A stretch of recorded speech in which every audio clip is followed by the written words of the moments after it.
Vous êtes-vous déjà demandé ce que des livres comme Père riche, Père pauvre, Comment se faire des amis ou même De 0 à 1 pouvaient bien avoir en commun?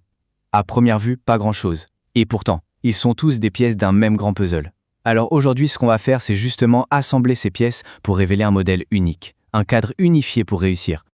On en arrive à la question à 1 million d'euros, celle que tout le monde se pose. Mais qu'est-ce qui fait vraiment la différence entre le succès ordinaire et le succès hors norme?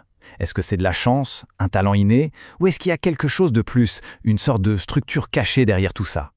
Eh bien, la réponse, ce n'est pas une formule magique ou un secret bien gardé, c'est une construction, une superposition de principes. Imaginez un peu comme des couches qui s'empilent les unes sur les autres, où chaque nouvelle couche vient amplifier la puissance de la précédente. C'est exactement ça, notre pyramide du succès. Bien, alors entrons dans le vif du sujet. Tout commence par la compréhension d'un paradoxe, un piège que Robert Kiyosaki a brillamment appelé la Rat Race dans son livre Père riche, Père pauvre.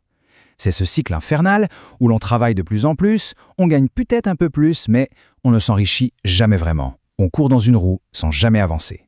Mais pourquoi tombe-t-on dans ce piège? Kiyosaki met le doigt sur un truc essentiel. Notre rapport à l'argent, on l'apprend surtout à la maison. L'école nous forme à être de bons employés, pas de bons gestionnaires. Résultat, on perpétue, souvent sans même s'en rendre compte, les mêmes schémas financiers de génération en génération. Alors comment on sort de là? Eh bien tout commence par la base de notre pyramide, le jeu intérieur, la maîtrise de son propre état d'esprit. Parce qu'avant de vouloir maîtriser le monde extérieur, l'argent, les affaires, les relations, il faut d'abord apprendre à se maîtriser soi-même. Napoléon Hill l'a résumé d'une manière incroyablement puissante. Tout ce qu'on est et tout ce qu'on deviendra découle de la façon dont on utilise notre esprit. Attention, ce n'est pas juste une jolie phrase à mettre sur un poster. Non, c'est le principe fondamental sur lequel tout le reste repose.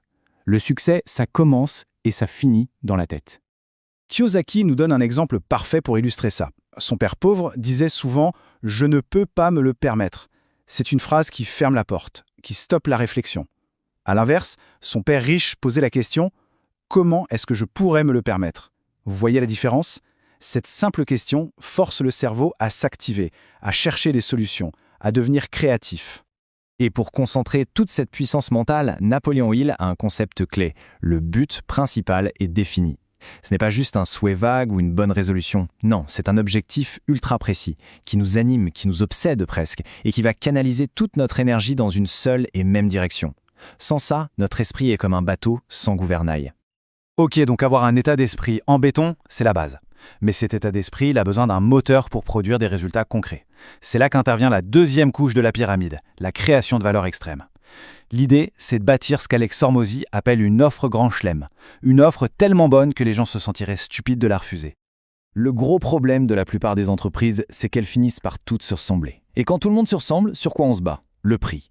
C'est ce qu'Hormozy appelle une course vers le bas. Une course qui détruit les marges et mène tout droit à la médiocrité. Le but, c'est de sortir complètement de cette course. Et là, les chiffres parlent d'eux-mêmes. La différence est juste stupéfiante. Imaginez, avec le même investissement publicitaire, une offre standard pourrait générer 5 000 euros. Mais une offre grand chelem, centrée sur une valeur immense, peut faire exploser les revenus à plus de 112 000 euros. Ce n'est pas juste une petite amélioration, c'est une transformation totale du modèle économique. Pour créer ce genre de valeur, être juste un peu meilleur que la concurrence, ça ne suffit pas. Peter Thiel, dans De 0 à 1, est très clair là-dessus. Pour créer un véritable monopole, une solution doit être au moins 10 fois meilleure que la meilleure alternative. C'est ce saut quantique, cette amélioration radicale, qui rend une offre tout simplement irrésistible.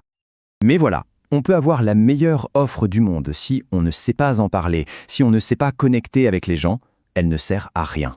Ce qui nous amène à la troisième couche, l'amplificateur, le facteur humain. Et là, on va puiser directement dans le chef-d'œuvre de Dale Carnegie, L'art de l'influence. Carnegie a une phrase qui résume absolument tout. Il est impossible de gagner une discussion. C'est simple, si on la perd, on a perdu. Et si on la gagne, on a perdu aussi. Pourquoi?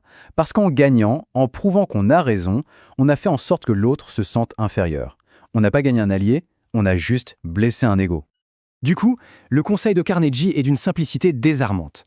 Il faut arrêter de construire des murs en voulant avoir raison et commencer à construire des ponts en cherchant à comprendre. Au lieu de débattre, on écoute. Au lieu de confronter, on cherche des points d'accord.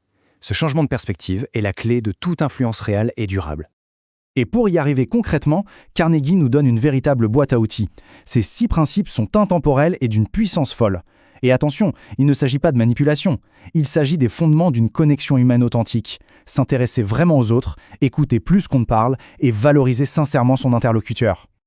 Bien, on a la base, le moteur et l'amplificateur. Mais qu'est-ce qui lie tout ça? Qu'est-ce qui transforme cette pyramide statique en une force dynamique, en un mouvement perpétuel? C'est l'effet d'entraînement, ce que Darren Hardy appelle l'effet cumul. La formule est d'une simplicité presque trompeuse. De petites décisions intelligentes, répétées avec constance sur la durée, produisent des résultats absolument radicaux. Le secret n'est pas dans le grand saut spectaculaire du jour au lendemain, non. Il est dans les petits pas, ce qu'on fait tous les jours, encore et encore. Et c'est là que tout prend son sens. Cette pyramide du succès, ce n'est pas une simple checklist. C'est un système dynamique, un cercle vertueux. Un état d'esprit plus fort permet de créer plus de valeur. Une meilleure capacité d'influence aide à communiquer cette valeur. Et en appliquant l'effet cumulé à chaque couche, on crée une dynamique, un élan qui finit par devenir inarrêtable. Ce qui nous amène à la toute dernière question et sans doute la plus importante. Ce cadre, ce n'est pas juste de la théorie, c'est un outil pratique. Alors, en regardant sa propre vie, sa carrière, ses projets, quelle est la couche de cette pyramide qui a le plus besoin d'attention en ce moment? Par où commencer à construire?